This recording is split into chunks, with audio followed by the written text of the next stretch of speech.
اللهم صل وسلم وبارك على سيدنا محمد وعلى أهله وصحبه أجمعين.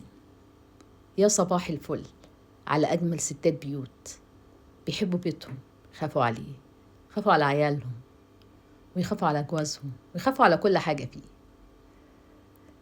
بيقولوا دايما إن البيت عبارة عن جدران وسقف، لكن أنا بقول إن البيت نفس. كانت دايما أمي الله يرحمها تقول كده، إن البيت بتاع الست. سألتوا نفسكم قبل كده ليه مهما كلنا في مطاعم غالية بنفضل نشتاق للقمة السخنة اللي من إيد ست الحبايب، ست البيت؟ عشان هي ما بتطبخش بملح وفلفل وسمنة وصلصة، لا خالص، دي بتطبخ بقلبها. البيت اللي من غير ست زي الساقية من غير مية، واقفة في مكانها ما فيهاش روح. البيت اللي ما فيهوش ست بيت من غير روح.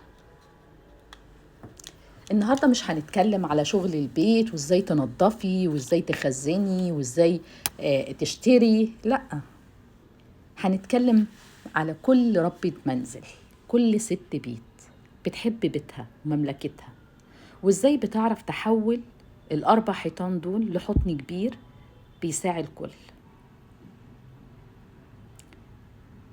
الست اللي بتحب بيتها بتبدأ يومها وهي عندها رسالة إن ازاي تخلي اليوم النهاردة مختلف.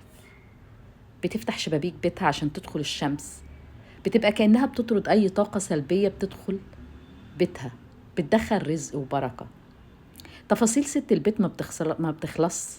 هي بتلم هدوم من على الحبل وتطبقه، وهي بتطبقه بتشم ريحة النظافة اللي فيه، مجهودها وحبها لولادها.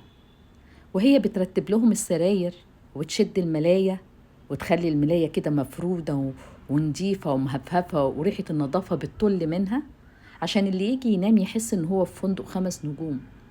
أول ما يدخل من تعب اليوم يحس بلمسة حنية.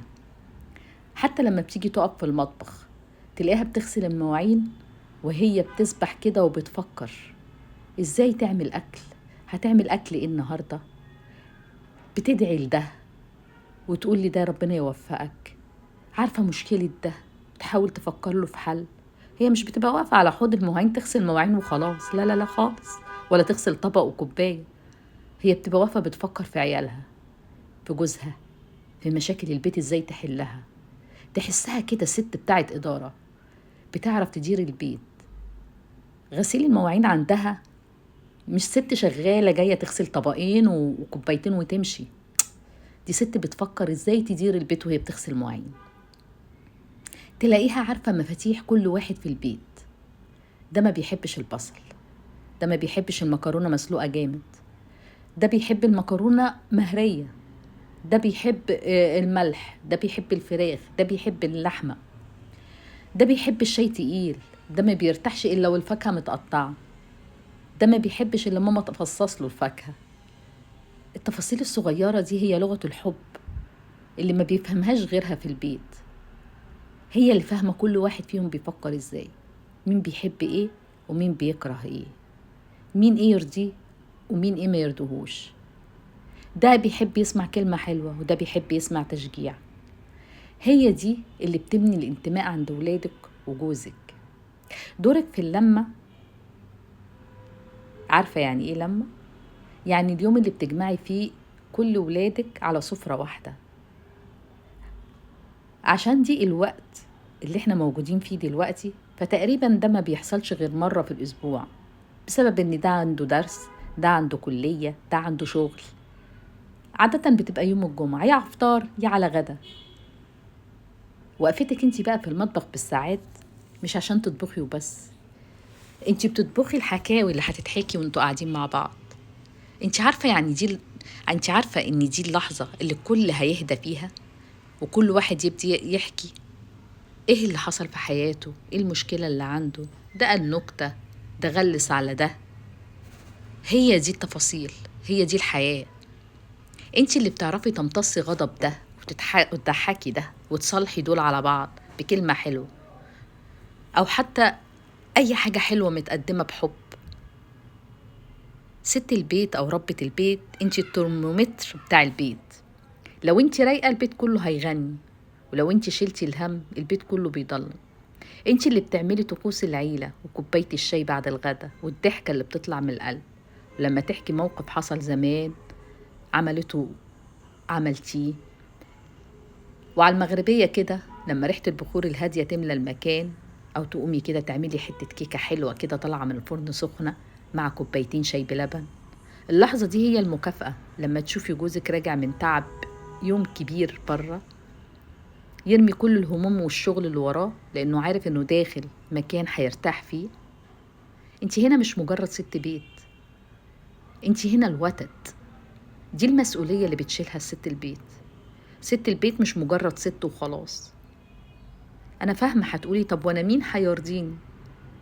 أنا عايزة أقولك إن النظرة أصلا في وش كل الناس دي وهي فرحانة ومبسوطة حاجة غريبة قوي، بتخليكي تبقي فرحانة وراضية، لأن انتي الوتد. انتي اللي بيبني بني آدمين، انتي اللي بيبني ولاد بيكبروا، مش هيفتكروا كان معاهم فلوس كام، بس هيفتكروا قد ايه ان البيت ده كان دافي وريحة لبسهم حلوة وبيتهم نضيف بفضلك انتي وبصوت ضحكتك اللي كانت بتطمنهم. وهيفضلوا يقولوا محدش بيعرف يريح قلبي غير أمي، ولا حد لمته زي لمة أمي. لكل ربة بيت ولكل ملكة ببيتها، حبي بيتك ودلعي كل ركن فيه، وخلي ليكي بصمتك الخاصة جوه البيت وركنك الخاص. الكرسي بتاعك اللي بتشربي عليه قهوتك، أو الوردة اللي بتهتمي بيها، الزرع اللي بتشتريه. لما بتحبي بيتك الحيطان هتردلك ده كله حب وراحة نفسية وهدوء فوق ما تتخيلي. انتي اللي بتزرعي الانتماء، وانتي السند اللي هيعيشوا عليه العمر كله. البيت اللي فيه ست بتحبه هو البيت اللي ما بيتكسرش أبدا، لأن الوتد بتاع البيت بتاعه بيبقى قوي ومؤمن برسالته اللي بيقدمها جوه البيت. خليكي دايما انتي مصدر اللي بيستمدوا منه الطاقة الإيجابية وطاقة الحب والحنان. حبي تفاصيلك جوه البيت ومع ولادك، حبي لمة عيلتك حواليكي، لأن دي الثروة الحقيقية اللي هتفضل ليكي. واللي عنده حد بيساعده ما تسيبش البيت لحد بيساعدك، ما تسيبوش هو اللي يدير البيت. اللي يدير البيت انتي، اللي يخلي باله من تفاصيل البيت انتي.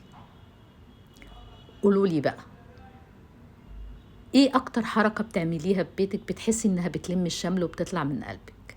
قولولنا افكار تساعدنا كلنا. يا رب يكون الكلام وصل قلبكم زي ما هو طلع من قلبي. والسلام عليكم ورحمة الله وبركاته.